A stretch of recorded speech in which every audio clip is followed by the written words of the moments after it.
ربنا آتنا فی الدنیا حسنۃ وفی الآخرۃ حسنۃ وقنا عذاب النار، یہ بھی آپ لوگوں نے سنی ہوگی، میرا خیال ہے سب نے سنی ہے، سب نے پڑھی ہے ماشاءاللہ۔ کس کس نے سنی ہے یہ دعا اور کس کس کو یاد ہے؟ ماشاءاللہ سب کو یاد ہے۔ اچھا دیکھیے، یہ جو اس وقت ہم جس دور میں ہیں نا، یہ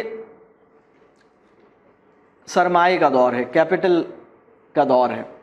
اس میں ہم چیزوں کو اس طرح انٹرپریٹ کر رہے ہیں جس طرح مارکیٹ فورسز ہمیں الاؤ کر رہی ہیں انٹرپریٹ کرنے کے لیے۔ تو یہ جو دعا ہے، میں اکثر لوگوں سے پوچھتا ہوں کہ کیا سمجھ آیا جب یہ دعا پڑھی، ربنا آتنا فی الدنیا حسنۃ وفی الآخرۃ حسنۃ وقنا عذاب النار۔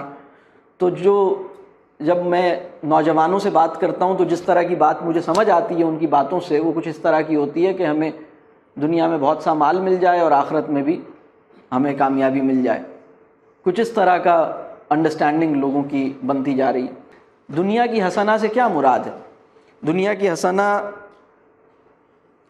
حسنہ سے مراد علم ہے اور عبادت ہے۔ یہ حسن بصری کے نزدیک دنیا کی حسنہ سے مراد علم اور عبادت ہے۔ سفیان ثوری کے نزدیک دنیا کی حسنہ سے مراد علم اور رزق حلال ہے، یعنی وہ رزق جو حلال ہے وہ حسنہ ہے دنیا کی۔ تو دنیا کی حسنہ سے کیا مراد ہے؟ یعنی کیا کسی ایسی چیز کو حسنہ کا درجہ حاصل ہو سکتا ہے جو یعنی دنیا میں حسنہ کہلائی جا سکتی ہے جو آخرت کی حسنہ کا موجب نہ بن پائے؟ یعنی دنیا کی حسنہ بھی اسی کو کہیں گے جو آخرت کی حسنہ کی موجب بن رہی ہو۔